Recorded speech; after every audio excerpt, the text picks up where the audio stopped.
में इतना पैसा है कि वो पूरे देश के पैसों की प्यास बुझा सकता है। देखिए, ज़्यादातर लोग शेयर मार्केट को ठीक से समझते नहीं है और उसके बारे में बुरा भला कहने लगते हैं, जैसे कि शेयर बाजार एक जुआ सट्टा के जैसे है। इसमें बहुत रिस्क होता है, इसमें पैसा सिर्फ किस्मत वालों का ही बनता है। लेकिन ऐसा वही लोग कहते हैं जिन्हें इसके बारे में या तो सही जानकारी नहीं होती या वो किसी फिल्म को देखकर अपने से ही तर्क लगाना शुरू कर देते हैं। और वही कोविड-19 के बाद यंग लोगों में इसकी रुचि ज़्यादा दिखाई दी है, क्योंकि उस वक्त सभी के पास खाली समय था कुछ सीखने का, ऑनलाइन पैसा कमाने का, तो लोगों ने शेयर मार्केट की ओर अपनी रुचि दिखाई। पर कोविड के पहले तक कई लोगों को शायद ये भी नहीं पता था कि शेयर मार्केट होती क्या है।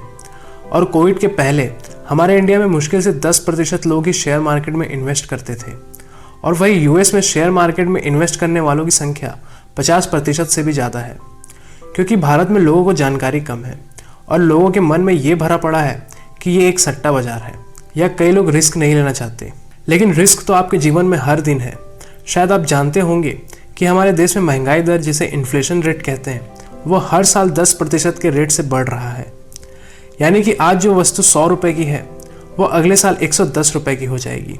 और पेट्रोल डीजल के दाम तो आप सब देख ही रहे हैं। और हर आदमी अपना पैसा बैंक में डालकर ये सोचता है कि हमने सेविंग्स की है। पर बात को थोड़ा समझिए कि बैंक में पैसा जमा करने से वो बढ़ेगा तो बिल्कुल नहीं, बल्कि इस महंगाई के ज़माने में उल्टा घट जाएगा। क्योंकि सेविंग अकाउंट आपको 3% का ब्याज देता है, करंट अकाउंट तो कुछ देता ही नहीं। एफडी में भी आपको 5% ही ब्याज मिलता है, वो भी कुछ कुछ बैंकों में ही। और अगर आप अपने पैसों को बैंक, एफडी जैसे जगहों पर रखने का सोच रहे हैं तो इससे आप सालाना 5 से 6% घाटे में ही रहोगे। और रियल एस्टेट और गोल्ड में भी आपको 8 से 9% की ही रिटर्न मिलती है। लेकिन एक घर, जमीन और सोना खरीदने में आपको अच्छी खासी रुपयों की जरूरत पड़ती है, और इतना पैसा एक मिडिल क्लास फैमिली या फिर किसी स्टूडेंट के पास नहीं होती। बट आप शेयर मार्केट में मिनिमम बैलेंस से भी निवेश कर सकते हैं। सर वॉरेन बफेट, जिन्हें किंग ऑफ इन्वेस्टिंग कहा जाता है, जिनकी पूरी वेल्थ सिर्फ इन्वेस्टमेंट से ही ग्रो हुई है, उन्होंने ये कहा था कि मैंने इन्वेस्टमेंट महज 13 साल की उम्र में ही चालू कर दी थी, लेकिन मुझे लगता है कि मैंने इन्वेस्टमेंट काफ़ी देर में चालू किया। खैर, आपको सिर्फ थोड़ा स्मार्टली वर्क करना पड़ेगा, जिससे आप भी अपनी अच्छी खासी वेल्थ क्रिएट कर सकोगे। अब आते हैं हम मेन पॉइंट पर कि शेयर मार्केट आखिर क्या होती है और काम कैसे करती है। दोस्तों, शेयर मार्केट का मतलब है हिस्सेदारी बाजार, जहाँ पर शेयर का मतलब होता है हिस्सेदारी और मार्केट का मतलब बाजार। जैसे हम बाजार जाकर सामान, सब्जी वगैरह खरीदते हैं, वैसे ही शेयर बाजार में हम कंपनी के हिस्सेदारी को खरीदते और बेचते हैं। दोस्तों, अब बात करते हैं कि शेयर बाजार काम कैसे करती है। इससे पहले एक सिंपल एग्जांपल से समझते हैं। ये बिल्कुल आपके अपने बाजार जैसा ही है, या आप कह सकते हैं कि ये एक ऑक्शन मार्केट की तरह है। ऑक्शन मार्केट मतलब नीलामी बाजार, जहाँ कुछ यूनिक सामानों की नीलामी की जाती है और खरीदने वाला अपनी बोली लगाकर उस सामान को खरीद लेता है। अगर उस सामान की वैल्यू ज़्यादा है तो जिस इंसान की बोली सबसे ज़्यादा होगी वो सामान उसका हो जाएगा। दूसरे एग्जाम्पल में हम अपने सब्जी बाजार से समझते हैं। दोस्तों, ठंडी में अंडों की मांग ज़्यादा बढ़ जाती है, जिसे हम डिमांड कहते हैं। और वही गर्मियों में या कोई फेस्टिवल सीजन जैसे नवरात्रि, दिवाली के समय अंडों की कीमत सस्ती हो जाती है, क्योंकि इसकी मांग कोई नहीं करता और दुकानदारों के पास भी इसकी बहुत सी मात्रा पड़े रह जाती है। मतलब कि जिस वस्तु की मांग ज़्यादा है और सप्लाई कम है तो उस वस्तु की कीमत में वृद्धि होगी, और जस्ट इसके ऑपोजिट, जिस वस्तु की सप्लाई ज़्यादा है और डिमांड कम है उस वस्तु की कीमत घटेगी। तो ऐसा ही बिल्कुल शेयर मार्केट भी काम करता है।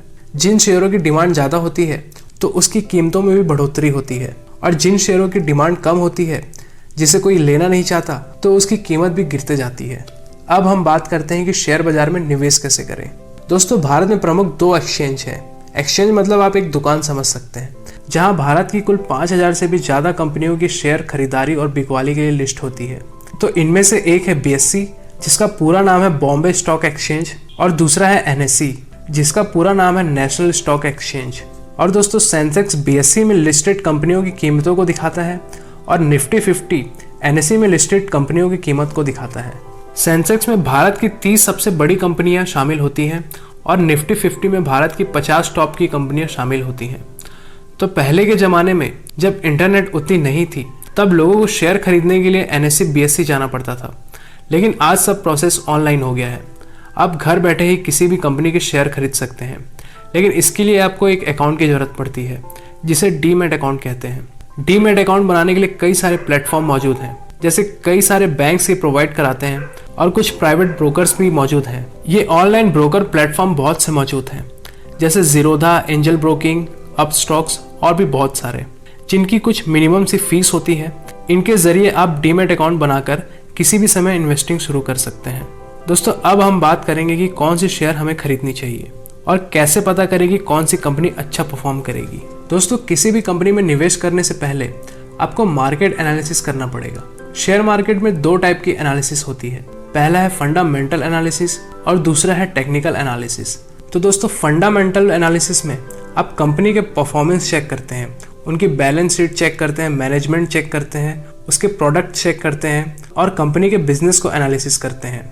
और दोस्तों fundamental analysis long term investment के लिए काम आती है। और टेक्निकल एनालिसिस में आप कंपनी के शेयर प्राइस की चार्ट को एनालिसिस करते हैं। इसके अंदर भी कई तरह के एनालिसिस होते हैं, जैसे कई सारे टूल्स लगाकर या डिमांड और सप्लाई जोन का अंदाजा लगाकर। यदि आप शेयर मार्केट में नए हैं और आपको नहीं पता कि कौन सी कंपनी में निवेश करना है, तो निवेश करने से पहले आपको एनालिसिस करना सीखना पड़ेगा। और यदि फिर भी आपको निवेश करने की जल्दी है, तो आप उन कंपनीज में निवेश कर सकते हैं जो थोड़ी नामी गिरामी कंपनीज हो, क्योंकि लॉन्ग टर्म में ये कंपनी आपको नॉर्मल रिटर्न दे ही देंगी। दोस्तों अब जानते हैं शेयर मार्केट से जुड़ी कुछ इंपॉर्टेंट फैक्ट्स के बारे में। दोस्तों दुनिया के सबसे महान इन्वेस्टर वॉरेन बफेट ने जब पहली बार एक कंपनी में इन्वेस्ट किया था, तो उन्होंने कुछ सोचा नहीं था, बस उन्होंने उसी कंपनी में निवेश किया था जिस कंपनी का प्रोडक्ट वो खुद यूज करते थे। लेकिन जब उन्होंने शेयर खरीदा तो अगले ही दिन कंपनी के शेयर प्राइस नीचे आ गए और कम से कम 6 महीने तक उन्हें कोई भी मुनाफा नहीं दिख रहा था। ऐसे में वो डरने लग गए थे और सोचने लगे कि क्या मैंने गलत कंपनी खरीद लिया या मेरा फैसला कहीं गलत तो नहीं था। तो ये डर उन्हें खाया जा रहा था। तो जब करीब 10वें महीने में कंपनी का शेयर प्राइस ऊपर आया, तो उन्होंने अपने ही खरीदे हुए प्राइस पर बेच दिया, ये सोचकर कि चलो मुझे घाटा हो रहा था, इससे अच्छा मैं बिना घाटे और बिना फायदे के ही निकल जाता हूँ। लेकिन उनके बेचने के 1 हफ्ते बाद ही उस कंपनी का शेयर प्राइस 70% तक चढ़ गया था। और ये देखकर वॉरेन बफेट बहुत दुख हुए और उन्हें सीख मिली कि मार्केट हमारे लालच और डर का परीक्षा लेता है। शेयर मार्केट उन लोगों के लिए बिल्कुल नहीं जो ये सोचते हैं कि 1-2 महीने में उन्हें अच्छा खासा मुनाफा हो जाएगा। मार्केट आपके पेशेंस और इमोशंस की परीक्षा लेता है। अगर आप धैर्य रखते हैं तो बेशक आपको मार्केट से अच्छे रिजल्ट मिलेंगे। और आप मार्केट में आए हैं तो जल्दबाजी बिल्कुल ना करें, नहीं तो आपको भी ये सट्टा बाजार ही लगेगा। तो आज के लिए बस इतना ही। आशा है ये वीडियो आपको पसंद आई हो। और शेयर मार्केट, फाइनेंस और इन्वेस्टमेंट से रिलेटेड जानकारी के लिए जुड़ जाइए हमारे चैनल से।